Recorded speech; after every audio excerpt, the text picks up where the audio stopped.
right, guys. So first project is a pinch pot that we're gonna do in school. You're gonna get a piece of clay about this big. Could be a little bit bigger, a little bit smaller. It doesn't have to be exact. And then we're gonna start working with it. Now, I'm gonna save a little bit of this clay to make the feet out of for later. So I'm gonna start with this. What I do first is I wedge out the clay. Now, if you're one of the people that's working at home just using oil clay, you're not gonna have to wedge out the clay because air bubbles don't matter for you. With the wet clay, air bubbles matter. We wanna make sure that we do not have any air bubbles, because what happens is when it bakes in the kiln and it has an air bubble in it, the entire project will blow up. So we wanna make sure that we do not have any air bubbles. And then you're gonna start and try to roll it around, slap between your hands, do whatever you need to do to get it as close to a sphere as possible. The more time you take now getting it perfectly even, the easier it will be in the long run.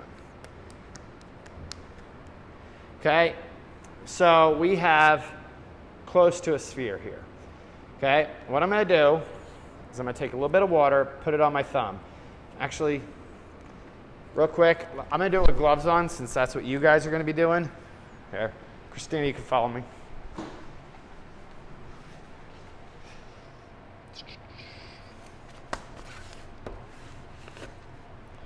Since you guys are gonna be using gloves, I'll use gloves, so that way you can see what it's like with them. I have small, medium, large, and extra large. The extra large, probably a bit too big for me. I probably could have gone large, but I don't want to waste them.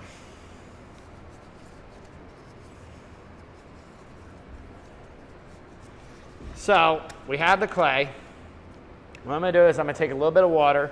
The water makes it easier to move around with the clay. I'm gonna push my thumb into it, not all the way through, but into it, okay? Now I want to create a hole like this. Now I'm going to add a little bit more water to my hand, and all I'm going to do is take my thumb and pinch and pull up like this. So what I'm doing is I'm slowly moving it around in my hand, and I'm pinching and pulling the clay with my hand. You want to try to keep it as even as possible the entire way around. Okay? You can roll it on the table a little bit. It'll help it come out a little bit more even. And depending on what final shape you're gonna make, you're either gonna pull it more up or you're gonna kind of push out with your thumb a little bit more to make it a little bit fatter. Okay? So, I'm gonna roughly do this. Now, the most important thing with clay is that you don't want any area thicker than your pinky, okay? So like regular pinky, not pinky with glove. But like you don't want any area thicker than this. The thinner you make it, the better chance it has of not blowing up in the kiln. The thicker you make it, the better chance it has of having an air bubble inside and the walls blowing up. So we're gonna go around until it's pretty even. And I'm gonna curl mine in a little bit at the top, just by pushing on the outside and pulling in, okay? So I have this rough shape, okay? And this will be my start. Now this clay is very soft. It's very, very soft. The next day that I'm working with this, the clay will get a little bit harder, and then it's a little bit easier to sculpt in different ways. But what I'm gonna do for mine is I'm going to create a pumpkin for my pinch pot. So I have all these tools here. Okay, the first tool I'm going to use is, I'm going to use this tool which removes a little bit of the clay. And I'm going to go through and pull this clay off and pull it in here.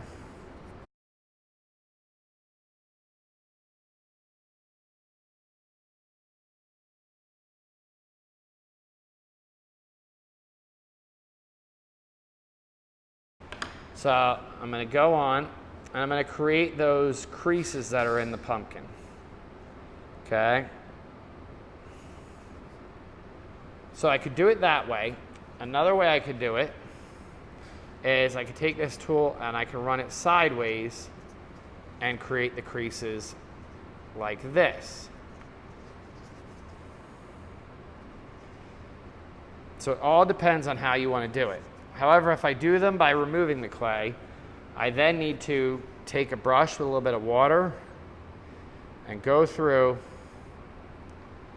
and smooth out the edges so that way it looks like it's curved in, not like it was carved away. Okay, and I'll go through the whole thing around the entire pumpkin like this.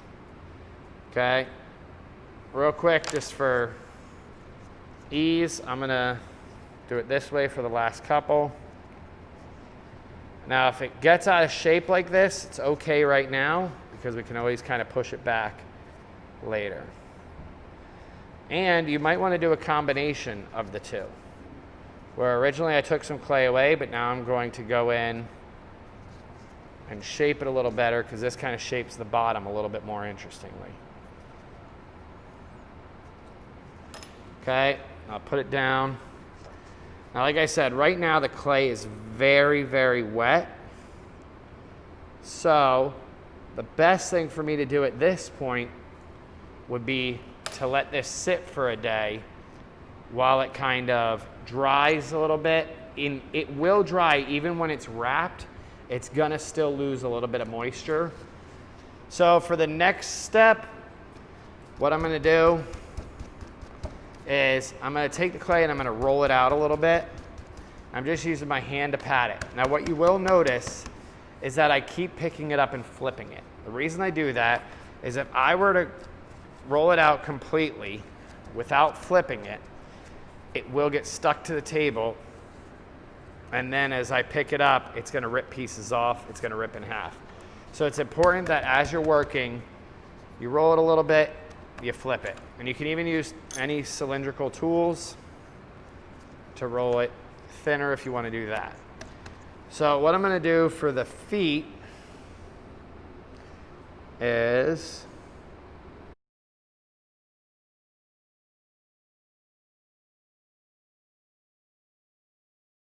I'm going to make little leaves that we will dry out and attach on,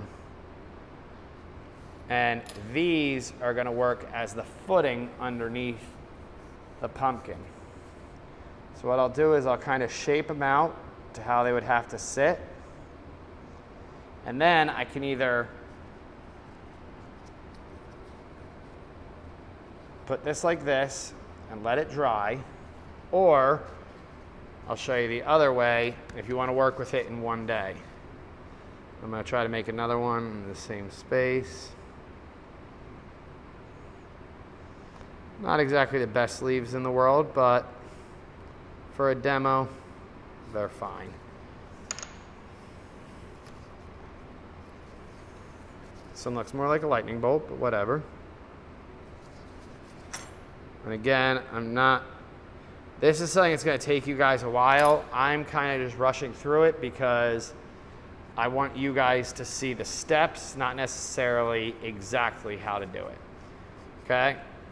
Now, once I have these, and I would probably make a third. Yeah, I would make a third if I was actually going to finish this.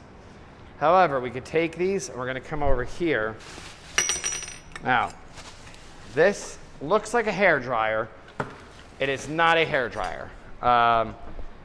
This will light paper on fire if I point it at paper. This is a heat gun. It is very, very hot. So I'll turn this on, and then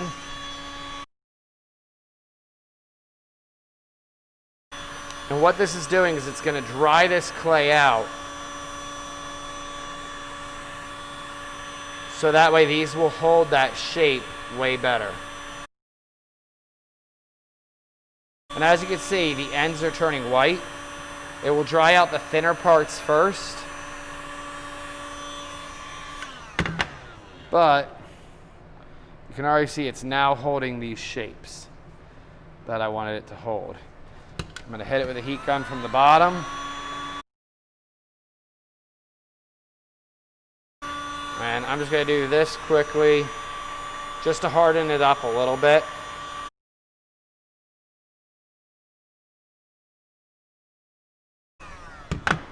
And now you can see it's holding its shape way better than it was earlier because the clay is a little bit drier. I'm going to take these over. So now I have to attach these feet.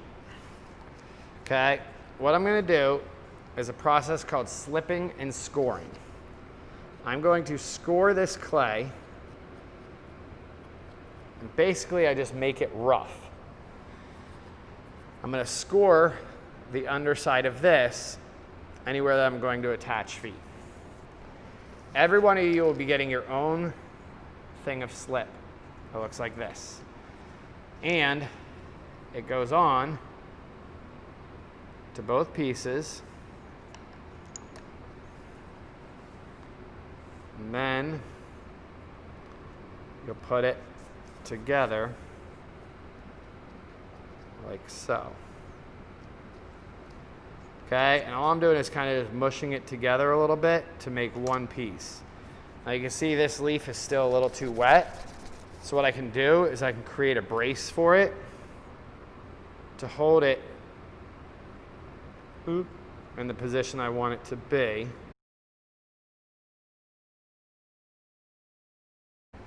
Score here. Now, the thinner that your feet are, the harder it's going to be to stand and the more breakable it's going to be. Since this is your first time ever working with clay, I would suggest doing a little bit of thicker feet. If you look at the link that I posted, there is tons of examples of how to do feet differently, which I'm going to show you in a second. But you could do things as simple as making a circle, which looks like it should be about the same size as those. And then when you put it on, an easy way to slip it is just twist it a little bit and you'll feel it kind of lock in. Okay, now this, oh, yeah, that one broke. This would be a way to do feet that are more detailed, like this, where the leaves come out and support it, and it becomes part of the design. However, the easiest way to do feet is to do the 3 circle feet. I'm not going to slip and score these because I'm about to tear it off. Now, 3 circle feet are literally 3 circles that you put on. Obviously, you would slip it on, and then you blend those down in to become part of it. The reason you want to do 3 and not 4 is just for stability.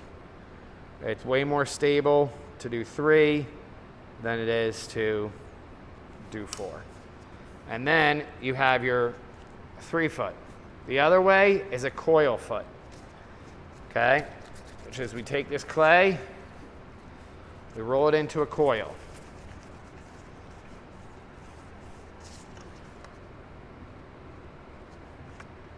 Score both, add a bunch of slip on, okay? Then I take this and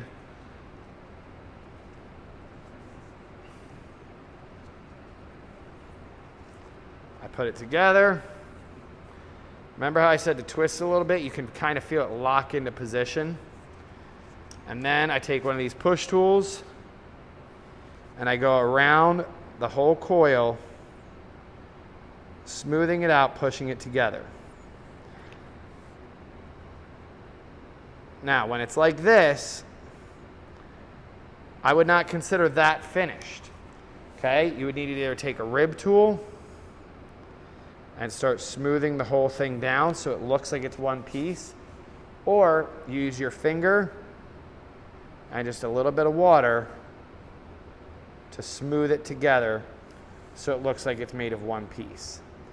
Okay, so obviously the more challenging way would be to incorporate the feet into your design. The easier way would be to just add the footing onto it, either as a 3-ball or the coil. So you could take this project and make it whatever you want to be. But the things I'm looking for are the footing, that it has an even thickness to it, and that the pot was made completely by pinch techniques, which is what I was just doing. Okay, if you have any questions, make sure you email me or talk to me. Lastly, if you're doing this with the Plastiline at home, you're not going to be slipping and scoring. It's just pressing together. So you're going to have to always go with a little bit wider feet. Your clay's also not going to be able to dry, so you won't be able to support the really tiny feet.